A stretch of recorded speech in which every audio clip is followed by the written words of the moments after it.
Vita Putri Maharani berperan sebagai asisten 1. Saya Zandi Aulia Putri berperan sebagai asisten 2. Saya Farina Yolmen berperan sebagai ibu mertua. Saya Albina Permesari berperan sebagai ibu nifas. Saya Niba berperan sebagai suami. Saya Oslinda Bupati sebagai kameramen 1. Dan saya Fatia Hidayatullah berperan sebagai kameramen 2. Ya. Perkenalkan, saya Aulia Karsma Sabila sebagai narator. Saya Arsa Dewi Rahmawati sebagai editor 1. Saya Nadia Selasi sebagai editor 2. Dan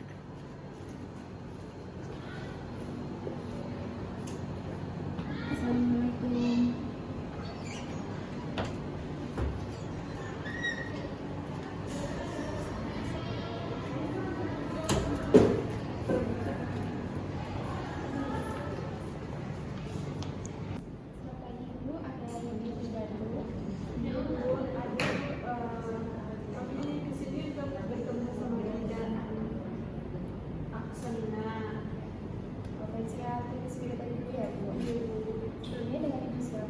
Ibu Albina. Alamatnya di mana ya, Bu? Mojosongo. Umurnya berapa? 23 tahun.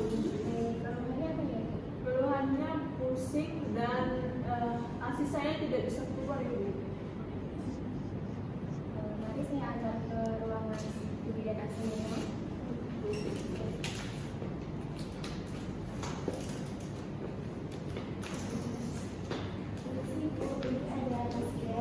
Oh ya, Mbak.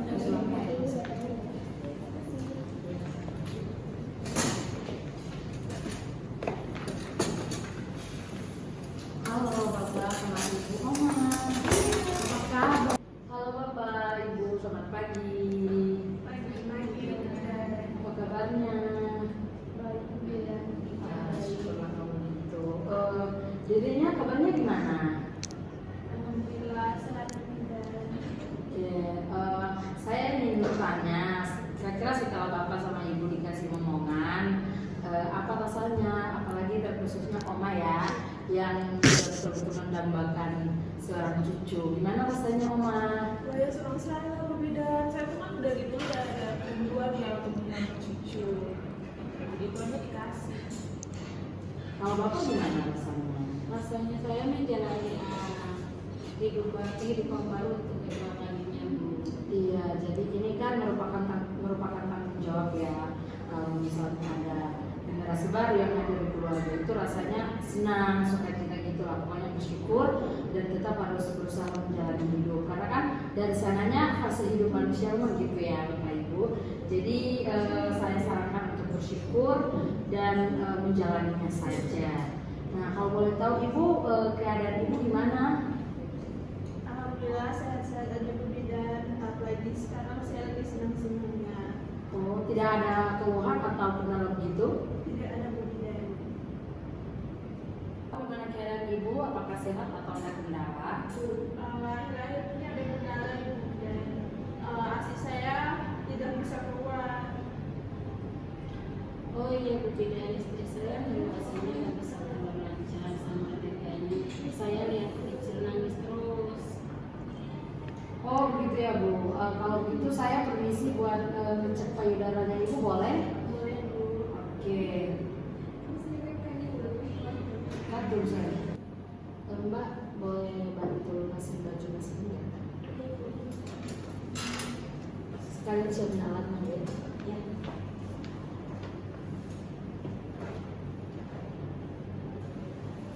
Siap Bu.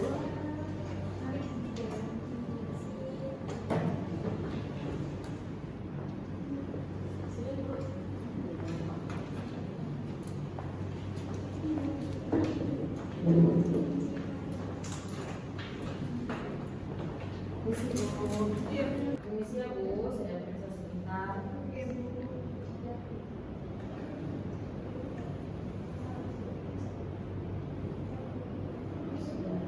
Tapi ini nggak apa-apa kan Bu Bidan? Payudara dari mantu saya. Iya Bu, ini tidak apa-apa, cuman hanya saja ada kotoran yang mampet di putingnya Bu, sehingga hasilnya keluar. Kok bisa kotor dia itu, Mak? Ya nggak tahu toh Pak. Perasaan mama juga mandi setiap hari. Ya belum tentu seperti itu, Bu. Mungkin saja waktu mandi tidak bersih.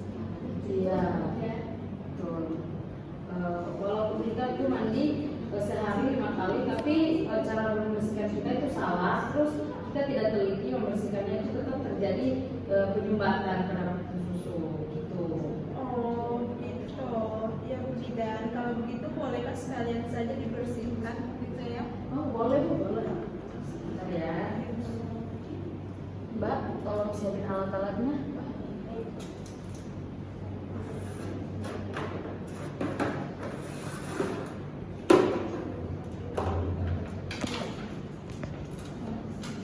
Saya bersihkan ya Bu.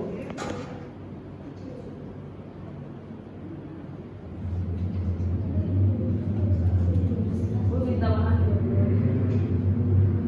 Oke, sudah. Gimana rasanya Bu? Wah, jadi lebih agak segar Bu Bidan. Semoga saja nasi saya bisa keluar cepat ya Bu Bidan dan lancar. Iya, makanya rajin-rajin dibersihkan. Boleh minta tolong suami atau mama mertua untuk bantu membersihkannya. Oh iya Bu, kalau boleh kami ini mendapatkan penjelasan tentang apa-apa saja yang menjadi bahaya selama istri saya mengalami masa lemas. Boleh, iya boleh. Kalau gitu Bapak samanya Oman bersilakan duduk dulu. Biar saya akan menjelaskan sedikit tentang tanda bahaya selama masa nifas. Mengingat Ibu dalam kondisi masa nifas ya. Baik Bu, di sini sebelumnya apa Bapak, Ibu atau Oma tahu itu tentang tanda bahaya saat masa nifas? Oke, baik kalau begitu di sini saya izin menjelaskan sedikit tentang bahaya atau tanda bahaya pada masa nifas. Nah, tanda bahaya masa nifas itu merupakan suatu kegawat daruratan setelah proses persalinan yang sangat membutuhkan penanganan secara khusus, terkhususnya oleh tenaga medis. Dan hal ini tidak boleh disepelekan. Hal ini ketika terjadi langsung harap untuk keluarga menindaklanjut ke fasilitas kesehatan terdekat. Nah, di sini saya akan menyampaikan beberapa hal atau gejala yang merupakan tanda bahaya pada masa nifas ini. Yang pertama itu ada bendungan ASI. Nah, bendungan ASI ini terjadi pada payudara yang tiba-tiba warnanya mulai berubah merah, terus panas dan terasa sakit. Hal ini disebabkan karena payudara yang tidak disusui secara adekuat, sehingga putih susu yang lecet itu atau bra ibu yang terlalu ketat itu bisa mengakibatkan sehingga payudara ibu menjadi merah dan menimbulkan rasa nyeri. Terus yang kedua itu postpartum blues. Nah, postpartum blues ini lebih ke psikolog, nah, lebih ke pemikiran kita, mental kita itu nggak mampu kontrol adanya timbulnya kekecewaan, emosional yang bisa merasa takut, terus pokoknya overthinking lah, kalau bahasa gaulnya bilangnya overthinking. Nah, itu. Jadi sebaiknya peran bapak juga harus saling ada keterbukaan, support, sehingga apa yang dipendam ibu itu enggak menjadi beban sendiri. Terus yang kedua itu terjadinya pembengkakan pada ekstremitas. Dan misalnya salah satunya itu kaki. Nah, itu juga merupakan tanda bahaya pada saat masa nifas. Itu juga harus diwaspadai. Terus ada yang namanya perdarahan yang berlebihan pasca melahirkan. Nah, perdarahan ini menjadi salah satu tanda yang sangat bahaya. Hal ini perlu ibu curigai dengan atau setiap pembalut yang ibu gunakan itu secepat untuk diganti, dan ibu juga harus mengamati. Nah, kalau misalnya darah di pembalut itu banyak atau udah lebih dari normalnya, berarti sudah harus kasih tahu untuk suami atau ibu mertua, sehingga itu bisa dikonsultasi. Terus demam tinggi, ketika ibu mengalami demam tinggi lebih dari 38 Celcius, berarti itu menjadi suatu infeksi atau tanda bahaya. Nah, itu ibu boleh langsung sampaikan kepada tim medis. Terus ada juga sakit kepala. Nah, sakit kepala ini merupakan sakit kepala yang tidak biasa, sakit kepala yang betul-betul sakit dan dia membutuhkan pemberian obat anestesi sehingga dapat meredakan sakit kepala itu. Terus penglihatan mulai kabur, muntah, nyeri bulu hati. Nah, itu harus kondisi seperti itu harus diwaspadai. Dan yang terakhir itu kesulitan bernapas dan nyeri pada dada. Nah, nyeri dada ini disertai dengan sesak napas yang bisa menjadi satu penyakit yang disebut emboli paru. Apa itu emboli paru? Emboli paru ini adalah kondisi tersumbatnya aliran darah di paru-paru sehingga mengakibatkan adanya gumpalan darah dan kondisi ini bisa mengancam nyawa. Jadi ketika terjadi kesulitan bernapas atau nyeri pada dada itu langsung segera, karena itu ini kan berhubungan dengan napas ya. Nah itu betul-betul bahaya. Dan yang terakhir itu ibu mengalami gangguan buang air kecil. Misalnya ibu tidak bisa buang air kecil, terus tidak bisa mengontrol ketika ibu pengen buang air besar, buang air kecil, ibu tidak bisa mengontrol. Terus ibu merasakan nyeri saat buang air. Nah itu hal-hal yang harus ibu waspadai. Dan yang lebih khusus itu di sini saya menyarankan untuk menghindari hal-hal itu. Yang pertama itu fokusnya kita untuk ibu, untuk bayi begitu.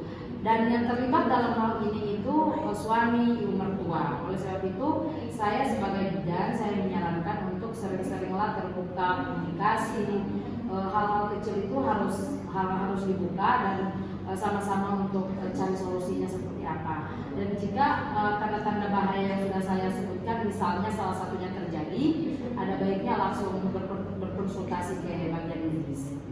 Sampai di sini apakah ada pertanyaan? Oke, baik Bapak sama Ibu, jika sudah memahami tanda bahaya pada masa nifas, saya harap untuk bisa mengkaji dan melaksanakan dalam kehidupannya sehingga dapat terhindar dari hal-hal tersebut. Oke, kalau begitu misalnya kalau ada pertanyaan nanti boleh kembali lagi ke klinik kami ya. Terima kasih. Terima kasih banyak Bu. Terima kasih Bapak.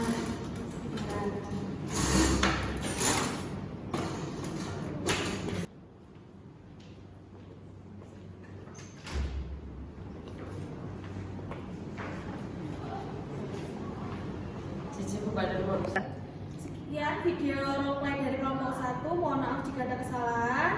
Wassalamualaikum.